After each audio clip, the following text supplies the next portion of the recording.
ঈশাকে জব্দ করে শাড়ির কথার অনুষ্ঠান করলো পর্ণা। সম্পূর্ণ জানতে ভিডিওটিতে একটি লাইক করে দেখতে থাকো। গল্পের শুরুতেই দেখা যায় ঈশা তো সবার সামনেই পর্ণার শাড়ির কথার শাড়িগুলো বিলিয়ে দেয়, আর এগুলো দেখার পরে তো প্রচণ্ড রেগে যায় পর্ণা। ঈশা তখন বলতে থাকে, আপনাদের মতন এই গরিবদের হাতে আমি এত সুন্দর সুন্দর শাড়ি তুলে দিতে পেরে খুবই খুশি হয়েছি। আপনারা এই শাড়িগুলো পরবেন। এই শাড়িগুলো কিন্তু অনেক বড় দোকান থেকে আপনাদের জন্য নিয়ে আসা হয়েছে।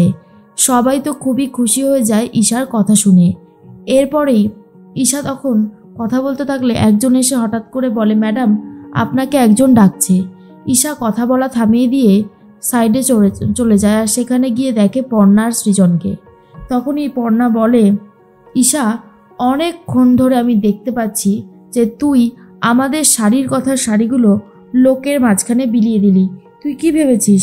হ্যাঁ, আমি কিচ্ছু বুঝতে পারবো না? আমি কিন্তু সবটা জেনে গেছি। ঈশা তখন বলে, শোন পর্ণা, তুই কিচ্ছু জানিস না। এগুলো যে তোরই শাড়ি, তুই সেগুলো প্রমাণ করবি কি করে? সেটা তো ইম্পসিবল একটা ব্যাপার। পর্ণা বলে, আমার কাছে কোনো কিছু ইম্পসিবল না। আমি খুব ভালো মতনই জানতাম এরকম কিছু হতে পারে, তাই আমি আগে থেকেই সমস্ত সিকিউরিটি দিয়ে রেখে দিয়েছিলাম। এই যে শাড়িগুলো তুই যাদেরকে বিলিয়েছিস, এই শাড়িগুলো আমি আগে থেকে আমাদের ওয়েবসাইটে আপলোড করে রেখে দিয়েছিলাম।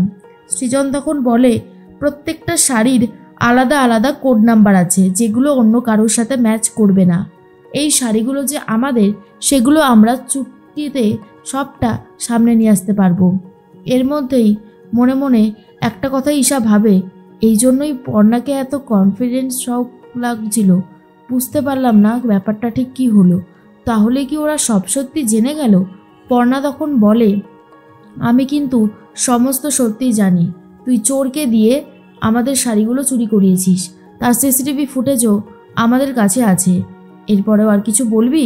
তখন আর কি বলবে ঈশা সেটাই বুঝে উঠতে পারছিল না। ঈশা খুব ভালো মতন বুঝতে পারে সব কিছুই অলরেডি হাতের বাইরে বেরিয়ে গেছে, কোনো কিছুই আর সম্ভব নয়।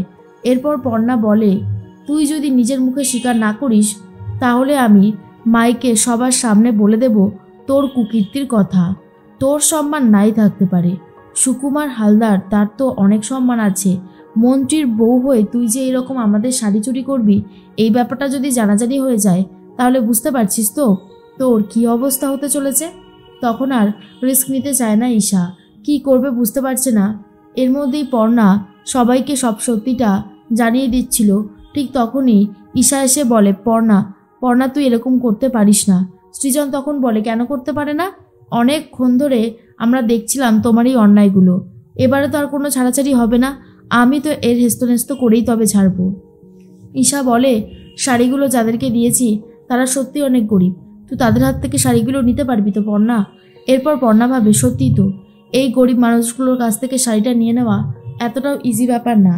ঈশা একটা খারাপ কাজ করেছে, এটা তো ঠিক কথাই, কিন্তু তাই বলে আমি এখন কি করে খারাপ কাজ করব? আমি তো সেটাই বুঝতে পারছি না। তখনই সৃজন বলে, পর্ণা কি ভাবছো?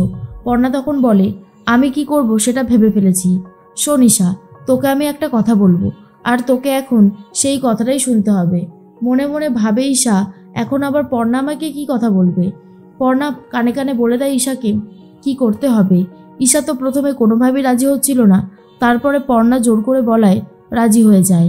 আর অন্যদিকে দেখা যায় এক্সিবিশন শুরু হয়নি, সমস্ত জাজেসরা এসে বসে আছে, সাংবাদিকরা এসে বসে আছে, কিন্তু কোনো কিছুই হচ্ছে না বলে জাজেসরা অনেক বিরক্ত হয়ে যায় আর বলে, এইভাবে বসে থাকার কোনো মানেই হয় না, আমরা এক্ষুনি এখান থেকে চলে যাব।